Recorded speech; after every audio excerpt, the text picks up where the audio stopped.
Okay जी, बिस्मिल्लाहिर्रहमानिर्रहीम। Mathematics paid course का session number 36 आज हम शुरू करेंगे। सेशन नंबर 35 थोड़ा सा आपके सामने रिकॉल कर लेता हूँ। सेशन नंबर 35 के बाद 2 दिन अगेन मुझसे क्लास मिस हुई, वही मसले हैं इलेक्शन के। अल्हम्दुलिल्लाह बस ख़त्म हो चुका है सब कुछ।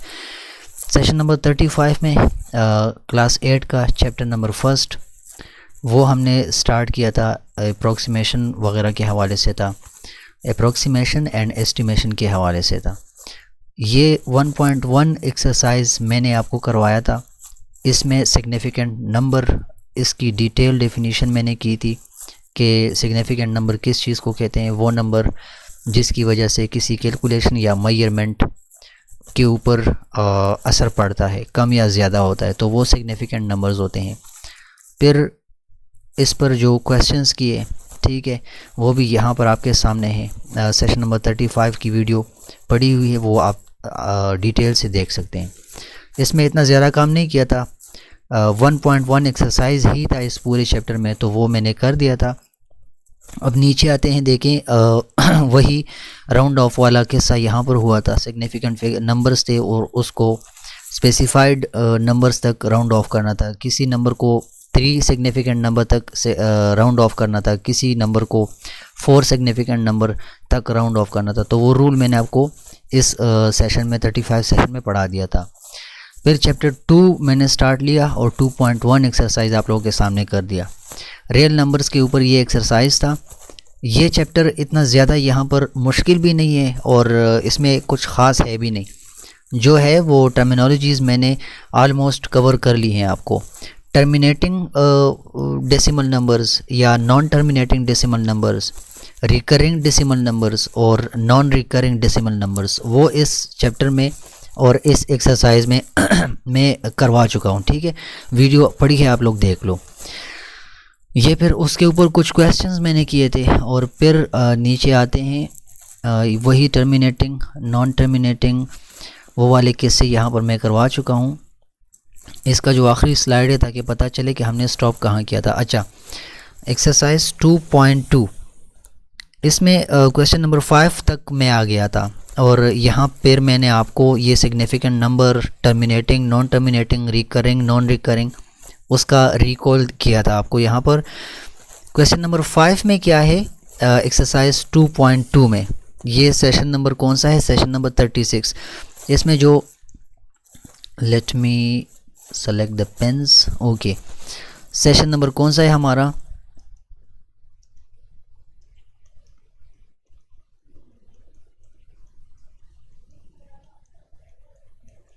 सेशन नंबर 36 और क्लास नंबर 36। ठीक हो गया जी। और मैथ्स क्लास 8 का हम पढ़ रहे हैं। ठीक है, क्लास 8 का।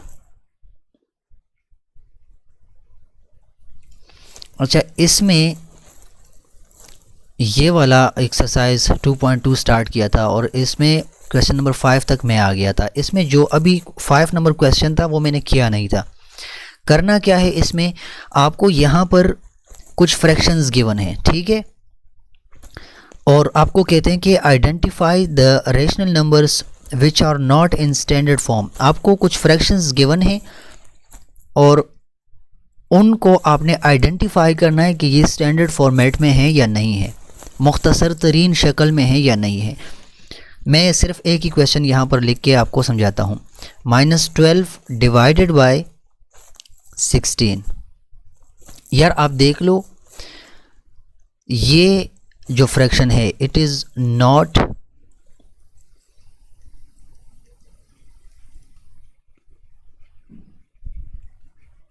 इन स्टैंडर्ड फॉर्म। ये हमारे पास यहाँ पर स्टैंडर्ड फॉर्मेट में है ही नहीं। तो स्टैंडर्ड फॉर्मेट का मतलब क्या होता है कि जो मज़ीद सॉल्व ना हो सके। ठीक है, आप देख लो, ये दोनों 4 के टेबल में कंप्लीट हो रहे हैं। 4 4s आर 16 और 3 4s आर 12। तो अभी यही फ्रैक्शन नीचे लिखें, इसका जो स्टैंडर्ड फॉर्मेट है वो है -3 डिवाइड बाय 4। बस इतना सा काम था क्वेश्चन नंबर 5 में। कौन से क्वेश्चन में, क्वेश्चन नंबर 5 एक्सरसाइज नंबर कौन सा 2.2, यस 2.2 एक्सरसाइज। ठीक है, यहाँ इसमें और कोई मुश्किल नहीं, आपने सिर्फ ये करना है। लाइट चली गई, मैं ज़रा टॉर्च लगाऊं। अच्छा, अभी जाते हैं और मज़ीद क्वेश्चंस देखते हैं। आप लोग ये कर लो, इसमें कोई मुश्किल नहीं है। बस आपको कुछ क्वेश्चंस गिवन है और आपसे पूछ रहे हैं कि ये बताएं कि स्टैंडर्ड फॉर्मेट में है या नहीं। तो फ्रैक्शंस को देख लें, अगर एक दूसरे के ऊपर डिविजिबल हैं, मुख्तसर हो रहे हैं, तो आप उनको मुख्तसर करके जो आ जाए आपके पास वो आपका आंसर होगा फाइनल। ठीक हो गया, अभी जाते हैं। अच्छा, क्वेश्चन नंबर 6 पर, find if the following numbers are terminating decimals or not without dividing. अच्छा, MCQ में आपका इस तरह का क्वेश्चन नहीं आएगा कि आपको कहे कि विदाउट डिवाइडिंग ये काम करो। यार, आपको ऑप्शंस गिवन होते हैं, ठीक है, आप चाहे कुछ भी कर लो, डिवाइड कर लो ना करो, आपने ऑप्शन को ही वहाँ पर इस तरह का सर्कल होता है, आपने उसको फिल आउट करना होता है। ठीक है, इस तरह। सो यहाँ पर विदाउट डिवाइडिंग का एक टर्म है, इसमें कंफ्यूज नहीं होना आपने डिवाइड करके ही उसको फाइंड करना है। अदरवाइज़ आप लोग अंदाज़ा लगा भी सकते हैं कि ये टर्मिनेटिंग है या नहीं है। ठीक है, तो इसमें क्या है, as okay, question number first इसमें है कि ये जो फ्रैक्शन है 7/9, इसका आप बताओ कि ये हमारे पास टर्मिनेटिंग है या फिर ये हमारे पास नॉन टर्मिनेटिंग है। नॉन,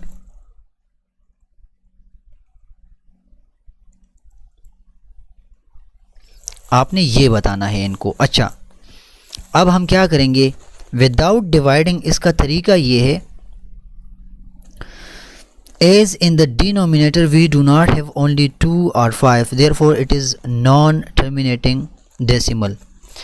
जब यहाँ पर डिनोमिनेटर में आपके पास 2 या 5 आ जाए तब वो टर्मिनेटिंग होगा। ठीक है, अदरवाइज़ वो नॉन टर्मिनेटिंग होगा। अब आप देख लो, इसको मैं इस तरह लिख सकता हूँ, 7/9 को मैं इस तरह 3 × 3 की फॉर्म में लिख सकता हूँ। अब आप अंदाज़ा लगाएं, यहाँ पर आपके पास ना तो 2 है, ये एक शॉर्ट सा फार्मूला है, ना तो 2 है और ना ही आपके पास 5 है।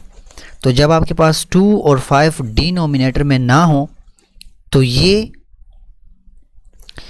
नॉन टर्मिनेटिंग डेसिमल नंबर होगा। So it is non terminating decimal number. ठीक है, बस आप यहाँ पर ये लिखो कि 7/9 इज़ नॉन टर्मिनेटिंग। क्या जी, नॉन टर्मिनेटिंग है।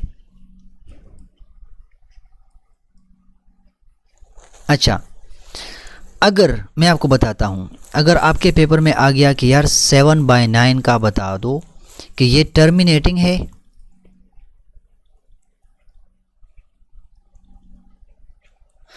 या फिर ये नॉन टर्मिनेटिंग है,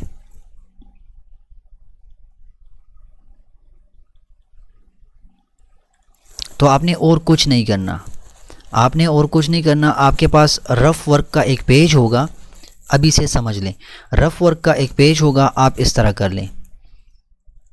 ठीक हो गया, सॉरी, ये आप 9 लिखें और यहाँ पर 7 लिखें और इसको सॉल्व कर दें। 9 0 0, यहाँ पर 7 आएगा, यहाँ पर पॉइंट लगेगा, यहाँ पर भी पॉइंट लगेगा और एक 0 यहाँ पर नीचे उतर जाएगा।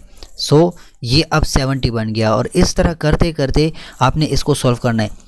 2, 3 या 4 स्टेप्स तक इसको सॉल्व कर लें, आपको यहाँ से ख़ुद अंदाज़ा हो जाएगा कि यार ये तो ख़त्म नहीं हो रहा।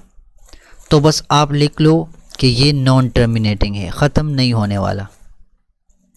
ठीक हो गया, ये नॉन टर्मिनेटिंग है। अदरवाइज़ आप ये भी कर सकते हो कि 7/9 आप देख लो, आपके पास डिनोमिनेटर में ना तो 2 नीचे आ रहा है और ना 5 नीचे आ रहा है। तो इस तरह के केस में आपने फिर डायरेक्टली ये डिसाइड करना है कि अगर 2 या 5 आपके पास कहाँ पर डिनोमिनेटर में ना हो, 2 या 5 डिनोमिनेटर ना हो तो वो नॉन टर्मिनेटिंग होगा। ठीक हो गया, वो नॉन टर्मिनेटिंग होगा। अब यहाँ इस केस में ना तो आपके पास 2 है यहाँ पर और ना ही 5 है, तो ये नॉन टर्मिनेटिंग है। ठीक हो गया, ये इसका फॉर्मूला था, इसमें और कोई मुश्किल काम नहीं है। आपके पास डिनोमिनेटर होगा, डिनोमिनेटर को आपने देखना है, अगर वो 5 है या 2 है डिनोमिनेटर के नीचे, तो फिर आपने ये अंदाज़ा लगाना है कि यार इसका तो नॉन टर्मिनेटिंग टर्मिनेटिंग मैं इस तरह से डिसाइड कर सकता हूँ, क्योंकि आपके पास नीचे या तो 2 या 5 आ जाएगा डिनोमिनेटर में, फिर आप लिख लो कि यार ये टर्मिनेटिंग है, टर्मिनेट हो रहा है। ठीक है, या फिर डिवाइड भी कर सकते हैं, जैसे ये मैंने किया, इस तरह डिवाइड कर लें उस चीज़ को, आपको अंदाज़ा हो जाएगा कि ये टर्मिनेटिंग है या नॉन टर्मिनेटिंग है, ईजी आपको पता चल जाएगा। चलें, इन क्वेश्चन में कुछ इतना ख़ास नहीं, और वैसे ये इम्पोर्टेंट नहीं है। Terminating, non terminating, recurring, non recurring, इसका आप कॉन्सेप्ट समझ लें जो पिछली क्लास में मैं समझा चुका हूँ, और उसके सलूशन का तरीका भी मैं आपको बता चुका हूँ। बस वो तरीका आप अप्लाई करें, आपको अंदाज़ा हो जाएगा कि यार ये तो या टर्मिनेटिंग है या नॉन टर्मिनेटिंग है। अब जाते हैं एक्सरसाइज 2.2 पर। ये 2.1 एक्सरसाइज था, यहाँ पर मैंने अगर कहीं पर 2.2 लिखा है तो मुझसे गलती हुई होगी, ये असल में 2.1 है। ठीक है, ये 2.1 एक्सरसाइज था, ये वाला, यहाँ तक जितना हो गया। अभी यहाँ पर ये जो एक्सरसाइज स्टार्ट होने वाला है, एक्सरसाइज 2.2, इसमें कुछ वर्ड प्रॉब्लम्स हैं और बच्चों के क्वेश्चंस हैं, आपने इसमें कंफ्यूज नहीं होना। कौन सा एक्सरसाइज है जी? Exercise number 2.2। इसमें क्या है? इसमें हमारे पास वर्ड प्रॉब्लम्स हैं।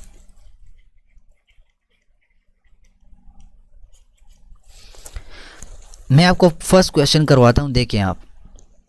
सफ़ी बॉट 3 होल 1/3, यहाँ पर लिख भी देता हूँ। उसने क्या कर दिया? उसने ख़रीद लिया 3 whole 1/3 litres of mango juice and 2 whole 1/2 litres of orange juice. ठीक है, ये इसने मैंगो का जूस ख़रीदा और ये इसने ऑरेंज का जूस ख़रीदा। यहाँ पर लिख भी देता हूँ, ये था हमारे पास मैंगो जूस। ठीक हो गया, ये मैंगो जूस था और ये हमारे पास था ऑरेंज का जूस, JUICE जूस। अच्छा, ये उसने ख़रीद लिया। अब क्वेश्चन में क्या है? How much more mango juice did he buy than orange juice. आसान सा क्वेश्चन है। आप ये बताओ कि उसने ये जो मैंगो का जूस ख़रीदा है, ये वाला, इससे कितना ज़्यादा है? तो अंदाज़ा लगाएं कि आपको मनफी का क्वेश्चन करवा रहे हैं। आपने क्या करना है? आपने 3 होल 1/3 से सब्ट्रैक्ट करना है 2 होल 1/2 को। यहाँ पर अब कर देते हैं, देखें 3 होल 1/3 माइनस ये 1 है। ठीक है, 2 होल 1/2। अभी जिसको सब्ट्रैक्शन फ्रैक्शंस की नहीं आती, यहाँ पर अगेन इसको कर रहा हूँ। बस आपने यहाँ से भी अगर समझना चाहते हैं तो समझ लें। पहले तो इन फ्रैक्शंस को, ये जो आपको होल नंबर्स में गिवन है, इसको इम्प्रॉपर शेप में लेके जाएं। So 3 3s are 9, 9 + 1 is equal to 10। यहाँ पर हम लगाएंगे 10 डिवाइडेड बाई 3, और 2 2s are 4, 4 + 1 5 डिवाइडेड बाई 2। अब आपके साथ ये सिंप्लीफाइड फॉर्म में आ चुका है। अब हम क्या करेंगे? ये जो डिनोमिनेटर्स हैं 3 और 2, इसका हम LCM फाइंड करेंगे। 3 और 2 का हम LCM फाइंड करेंगे। सो कैसे करेंगे? इस तरह से।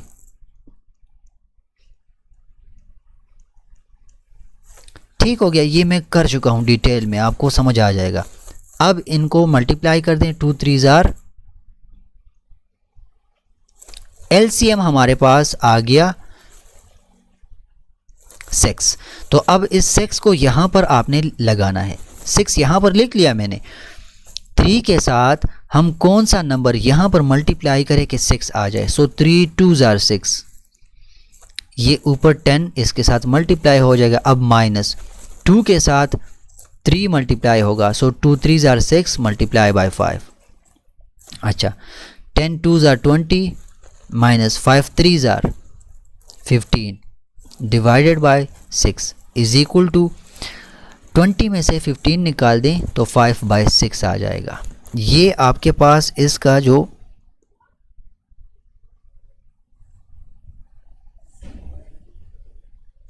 सॉल्यूशन है किधर गया, अच्छा यहाँ पर, ठीक है बिल्कुल ठीक है, करेक्ट है। 5/6 लेटर्स, मतलब ये हो गया कि उसने जो मैंगो का जूस लिया ये वाला,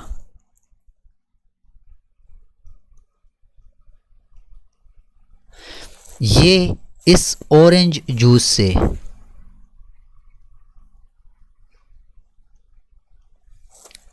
इतना ज़्यादा है।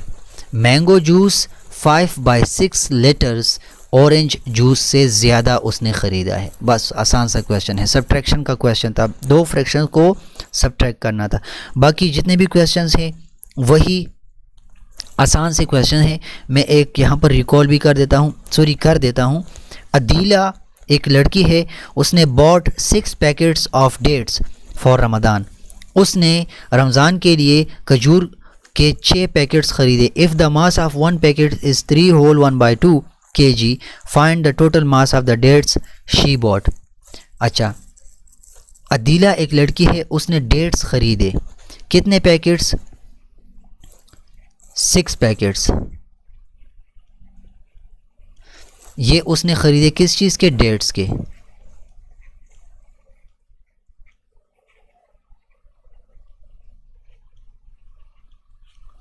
रमज़ान के लिए उसने खजूर के 6 पैकेट ख़रीदे। अब 1 पैकेट का जो वेट है कितना है, वो गिवन है कितना, 3 होल 1/2 kg, 3 होल 1/2 kg। आपको कहते हैं 6 पैकेट्स उसने खजूर के ख़रीद लिए। अगर 1 पैकेट का वज़न इतना है तो इन सब का मिलाकर वज़न बता दो। तो आसान सा क्वेश्चन है।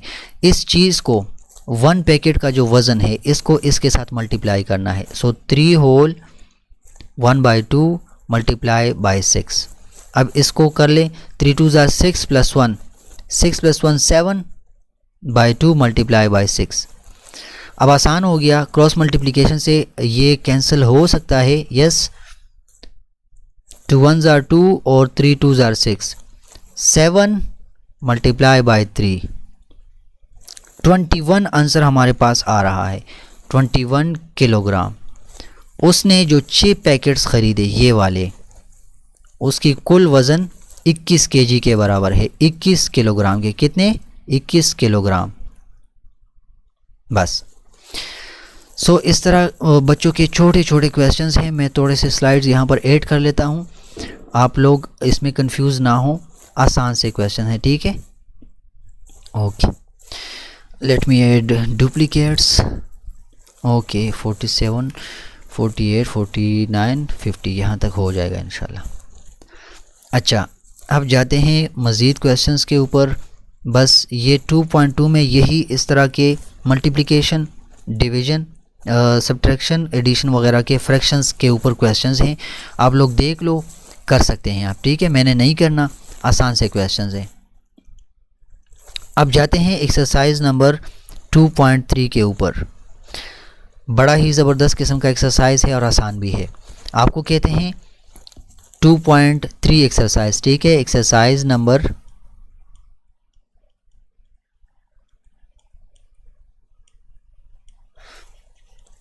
2.3, इसमें जो क्वेश्चन नंबर 1 आपको गिवन है, आपको कह रहे हैं कि यार आपको कुछ नंबर या फ्रैक्शंस गिवन है, ये बता दो ये रेशनल है या इरेशनल है।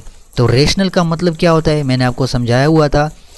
रेशनल का मतलब होता है वो नंबर्स जो P/Q की फॉर्मेट में होते हैं, where Q is not equal to zero.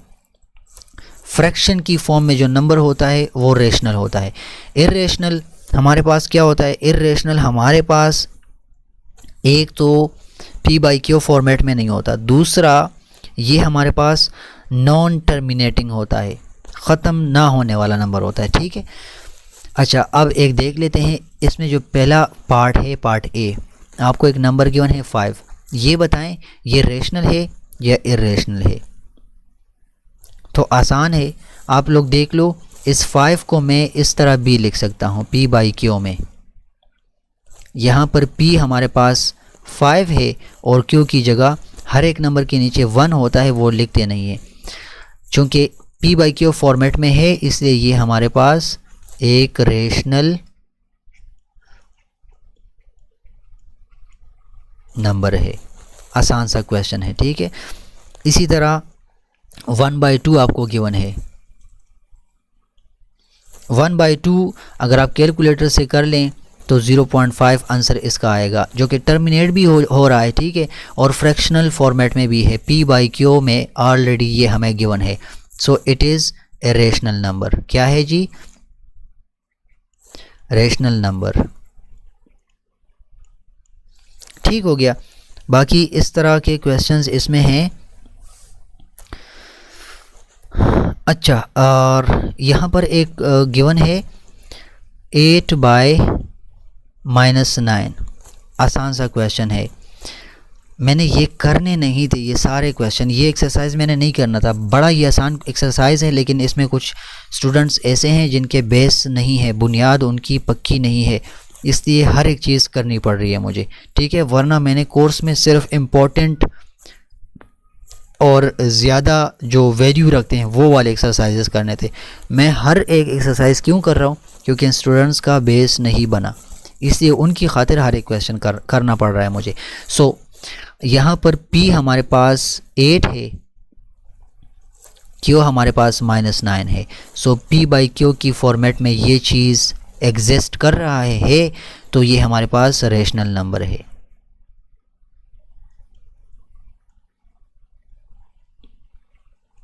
Confuse नहीं होना आपने, इस एक्सरसाइज में यही काम था। एक दूसरा क्वेश्चन देख लेते हैं। अच्छा, 6.33 और इसके ऊपर एक बार है। 35 वाले सेशन में मैं आप लोगों को ये बता चुका हूँ कि इस तरह का एक बार लाइन जब आ जाए तो इसका मतलब ये होता है कि 6.3333 और इस तरह करते जाए अप टू इन्फिनिटी, ना ख़त्म होने वाला 3 है ये। सो ये कौन सा नंबर है? अभी दोबारा यहाँ पर ये टर्म पहचान ले, ये हमारे पास रिकरिंग डेसिमल नंबर है, बार बार ख़ुद को रिपीट करने वाला रिकरिंग डेसिमल नंबर है। अच्छा, ये रेशनल है या इर्रेशनल है? तो चूंकि इसको हम शॉर्ट फॉर्म में इस तरह लिख सकते हैं, ठीक है, तो ये हमारे पास कौन सा है? ये हमारे पास रेशनल नंबर है। ठीक हो गया, कंफ्यूज नहीं होना आपने। Which is recurring decimal number. Recurring decimal numbers हमारे पास रेशनल हो जाते हैं। अब ये टर्मिनेट नहीं हो रहा, बट रेशनल क्यों है? क्योंकि इसकी शॉर्ट फॉर्म बन रही है। रेशनल हमारे पास ये है रेशनल नंबर। ठीक हो गया।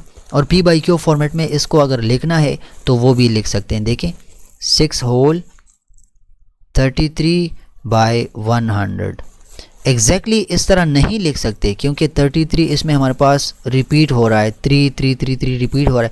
बट समझने के कि ये रेशनल है या नहीं है हम लिख सकते हैं, क्योंकि ये रिपीट हो रहा है। ठीक है, और नॉन टर्मिनेटिंग है। नॉन टर्मिनेटिंग रिकरिंग डेसिमल है, बस इसमें कोई और काम नहीं। 2.3 में यही रेशनल और इरेशनल के बारे में आपने बताना था इसको। अच्छा, अब जाते हैं एक्सरसाइज नंबर 2.4 में। बिल्कुल भी इसको टच नहीं करेंगे। यहाँ पर आपको बताता हूँ हमने करना क्यों नहीं है। एक्सरसाइज नंबर कौन सा है? 2.4। इसमें हमारे पास है नंबर लाइन के ऊपर रिप्रेजेंट करना। नंबर्स आपको गिवन है, जैसे अभी यहाँ पर एक नंबर गिवन है, सॉरी डेटा सेट पूरा गिवन है, -1.7, 0.2, फिर उसके बाद है 2, फिर उसके बाद एक माइनस वाला नंबर है 3.2, फिर उसके बाद एक दूसरा नंबर है 4। इसको आपने नंबर लाइन के ऊपर रिप्रेजेंट करना है। यहाँ पर 0 होता है ओरिजिन, यहाँ पर पॉजिटिव नंबर्स होते हैं और यहाँ पर नेगेटिव नंबर्स होते हैं। तो इस पर आप कहीं पर भी स्केलिंग करके इन नंबर्स को प्लेस कर सकते हैं। नेगेटिव नंबर इस साइड पर आएंगे और पॉजिटिव नंबर इस साइड पर आएंगे। कोई मुश्किल काम नहीं है। अगर करना चाहते हैं तो इस तरह करेंगे। देखें 2 यहाँ पर आएगा, 4 यहाँ पर आएगा। अब नेगेटिव नंबर्स और 0.2 यहाँ पर आएगा, 0.2 यहाँ पर आएगा। नेगेटिव नंबर्स अगर करना है तो -1.7 यहाँ पर आएगा और -3.2 यहाँ कहीं पर आएगा। ये जस्ट रफ स्केलिंग है, ठीक है। क्या है स्केलिंग, खुद से कर सकते हैं आप। अदरवाइज MCQs के हवाले से दीज आर नॉट इम्पॉर्टेंट, मैं यहाँ पर लिख देता हूँ। इम्पोर्टेंट नहीं है, कोई इम्पोर्टेंस नहीं रखते। सो ये 2.4 एक्सरसाइज आपने बिल्कुल नहीं करना, ठीक है। समझना है, मैंने आपको समझा दिया। इस तरह नंबर लाइन के ऊपर आपने इसको रिप्रेजेंट करना है। अच्छा, अब ये जो है एक्सरसाइज नंबर हमारे पास कौन सा है, 2.5।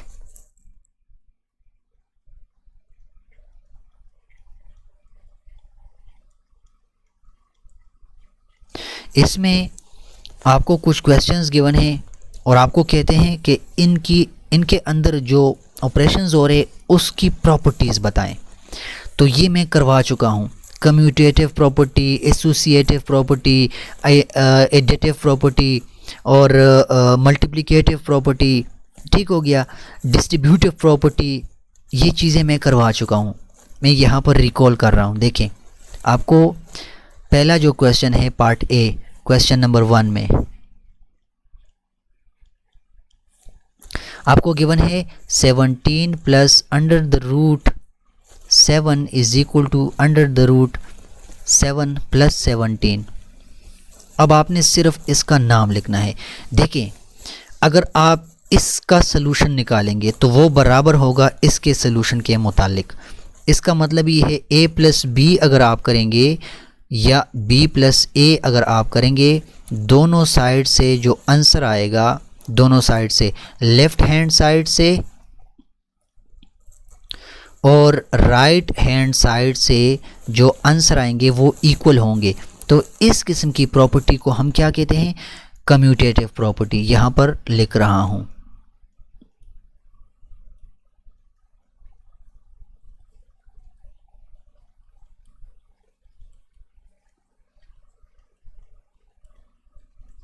Commutative property with respect to addition, ये इस प्रॉपर्टी का पूरा नाम है। Commutative property with respect to addition, मतलब बीच में एडिशन हो रही है और कम्यूटेशन हो रही है, या कम्यूटेटिव प्रॉपर्टी है। उल्टा कर लें, रिप्लेसमेंट कर लें, इन नंबर्स की जगह चेंज कर लें, कुछ भी कर ले, दोनों साइड से आपके पास आंसर सेम आएगा। अच्छा, दूसरा हमारे पास है 7, 1-2 करूँगा, ज़्यादा नहीं करूँगा, आसान है, ये मैं करवा चुका हूँ। 7 मल्टीप्लाई बाय 1/7 और इससे आंसर आ रहा है 1। अब आप मुझे बताएं ये कौन सी प्रॉपर्टी है। असल में ये हमारे पास 7 जो है इसका इन्वर्स 1/7 है, तो ये जब मल्टीप्लाई हो जाते हैं तो इसका आंसर 1 ही आएगा हमेशा, क्योंकि ये 7 और 7 एक दूसरे को कैंसिल कर लेते हैं। तो इस किस्म की प्रॉपर्टी को हम नाम देते हैं मल्टीप्लिकेटिव इन्वर्स, यानी 7 and 1/7 are the multiplicative inverse of each other. When they are multiplied, the result will be 1 and always it will be 1. क्या मतलब, इसका इन्वर्स 1/7 है या 1/7 का इन्वर्स 7/1 है या 7 है, तो ये मल्टीप्लाई होने के बाद हमें 1 प्रोवाइड करेंगे। तो इसके नीचे आपने प्रॉपर्टी का नाम लिखना है मल्टीप्लिकेटिव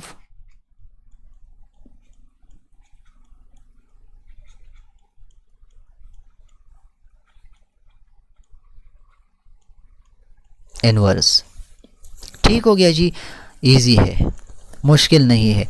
अच्छा, अब एक दूसरा है 8/11 मल्टीप्लाई बाय 0। लाजमी सी बात है इससे 0 आएगा।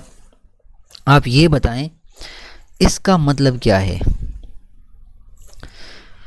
कोई भी नंबर 0 के साथ मल्टीप्लाई होगा तो 0 ही आंसर आएगा। यहाँ पर गाइड में मल्टीप्लिकेटिव इन्वर्स लिखा है, बट मुझे नहीं लगता, असल में ये मल्टीप्लिकेटिव आइडेंटिटी भी नहीं है। ये हमारे पास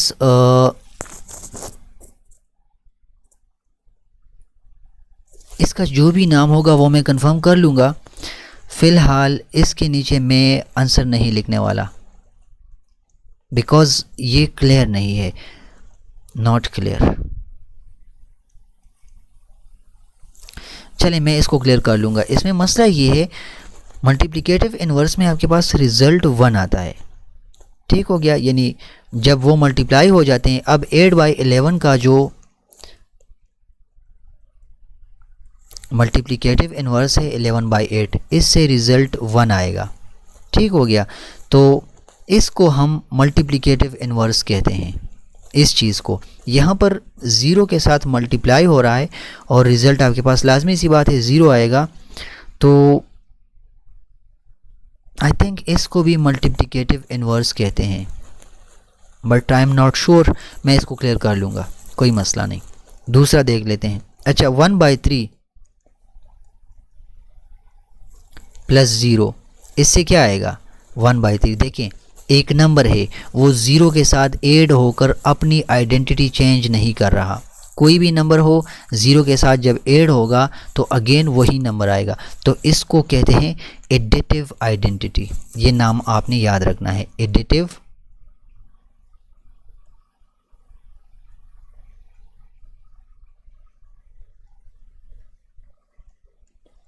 ये एडिटिव आइडेंटिटी वाला नाम आपने जहन में याद रखना है।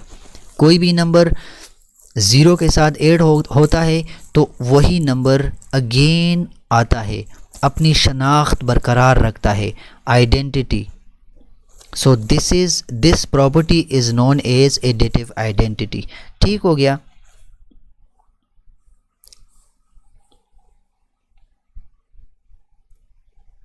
अभी दूसरे क्वेश्चन इसके ऊपर देख लेते हैं थोड़े से।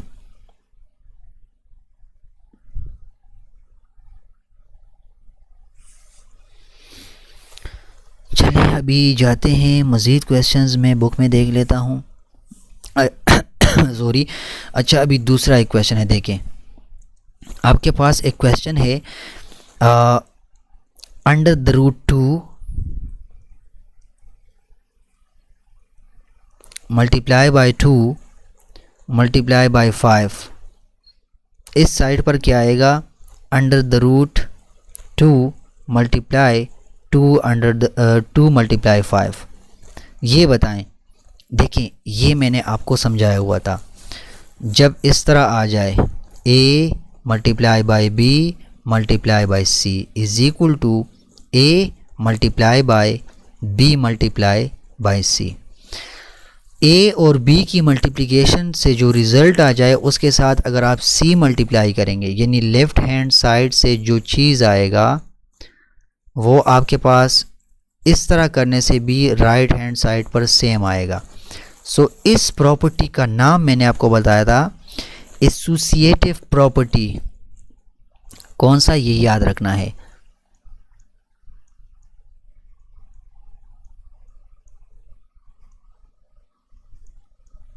Associative property with respect to, इनके अंदर ऑपरेशन कौन सा है, मल्टीप्लिकेशन। हाँ, मल्टीप्लिकेशन का विद रिस्पेक्ट टू मल्टीप्लिकेशन। ठीक है जी, मल्टीप्लिकेशन ये आपने याद रखना है। Associative property with respect to multiplication, कोई मुश्किल नहीं है इसमें, ये मैं करवा चुका हूँ यहाँ पर।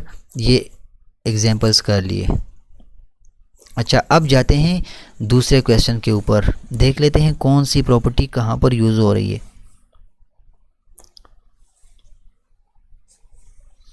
अच्छा, find the additive inverse of each number. एक नंबर आपको गिवन है -9, लेट सपोज -9, इसका एडिटिव इनवर्स क्या बनेगा? मतलब ये है कि जब आप उनको ऐड कर लो तो रिज़ल्ट आपके पास 0 आएगा, रिज़ल्ट आपके पास 0 आएगा।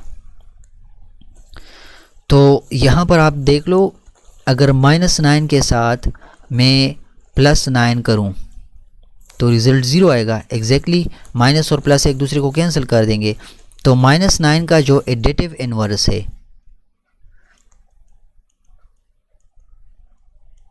वो हमारे पास है +9 या फिर 9। इस तरह अगर 9 आ जाए तो उसका एडिटिव इनवर्स क्या होगा? उसका एडिटिव इनवर्स हमारे पास -9 होगा, यानी 9 + -9 इक्वल्स टू 9 - 9 इक्वल टू 0। 0 यहाँ पर भी आ रहा है, देखें यहाँ पर भी। किसी भी नंबर के साथ उसका जो इन्वर्स है वो अगर ऐड होगा तो रिज़ल्ट 0 आएगा। अभी देख लें 3/9 का एडिटिव इन्वर्स क्या बनेगा। चलें, 3/9 का जो एडिटिव इन्वर्स है वो -3/9 होगा। देखें 3/9 -3/9, एलसीएम चूँकि सेम आ रहा है 9, सो 3 में से 3 निकाल दें। 3 - 3 0/9 विच गिव्स अस 0। सो 3/9 का जो एडिटिव इन्वर्स है वो है -3/9। एडिटिव इन्वर्स कौन सा है? -3/9। कोई मुश्किल नहीं है, इसमें आसान सा काम है। 8 क्लास का मैथमेटिक्स यहाँ तक बोरिंग है। इसके बाद फाइनेंशियल मैथमेटिक्स या फाइनेंशियल के नाम से एक चैप्टर है, वो बड़ा ज़बरदस्त है और वो भी सब कुछ हम कर चुके हैं। उसमें क्या है, उसमें वही प्रोपोर्शन के क्वेश्चंस हैं और कंपाउंड भी आ रहा है इसमें, तो वो काफ़ी इंटरेस्टिंग है। बस यार यहाँ तक ये 2.5 एक्सरसाइज था और इसमें इतना कुछ ख़ास नहीं, कुछ मुश्किल नहीं, काम कम कर चुका हूँ। स्लो जा रहे हैं लेकिन बेस बनाने के लिए यहाँ तक आपको सब कुछ करवा दिया, ठीक है। सो ये प्रॉपर्टीज़ आपने मैं यहाँ पर थोड़े से नाम लिख लेता हूँ ताकि आपको रिकॉल हो जाए। देखें इसमें commutative property,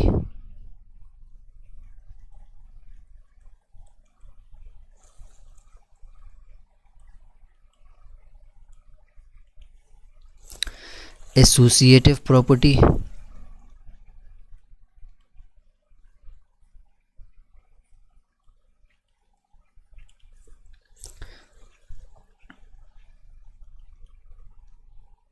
additive identity,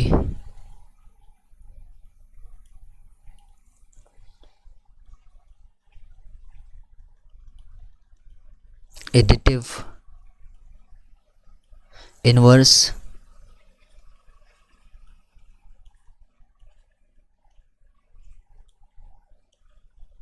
multiplicative inverse, और उसके बाद हमारे पास है डिस्ट्रीब्यूटिव प्रॉपर्टी एक है।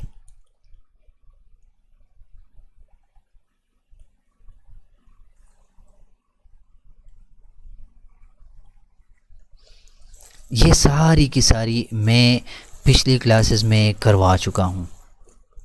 यहाँ पर आपको आइडिया हो जाएगा अगर नहीं तो वैसे भी बहुत से लोगों ने क्लासेस अभी तक कवर नहीं की। आप लोग कवर करते जाएंगे तो यहाँ पर ये आपको, आप मुझे मैसेज कर देंगे कि सर इसका तो मज़ा नहीं आ रहा, क्योंकि ये चीज़ तो हम कर चुके हैं। तो यहाँ तक आप लोग कर लें।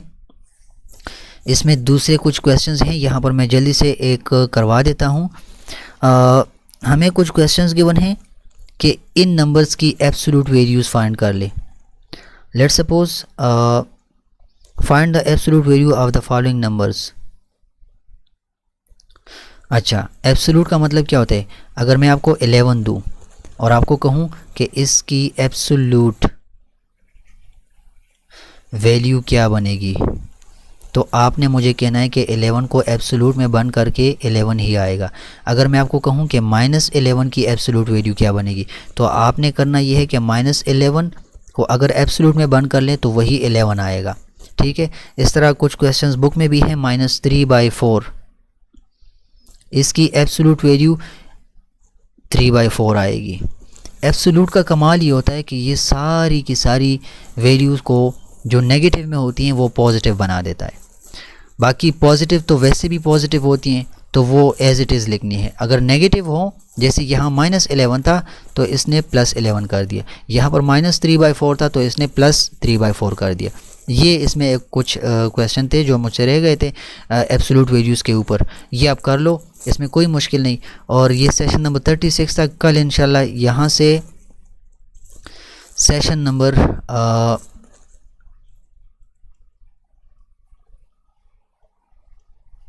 37 में स्टार्ट करवा दूंगा इंशाल्लाह आप सबको। ठीक है, सो इंशाल्लाह कल सेशन नंबर 37 में मिलते हैं। और सेशन नंबर 37 में मैं स्टार्ट करूंगा नया एक चैप्टर है, उसका नाम मैं आप लोगों को यहाँ पर दिखा देता हूँ, फाइनेंशियल एरिथमेटिक। रिसेंटली मैं क्लास 7 में करवा चुका हूँ फाइनेंशियल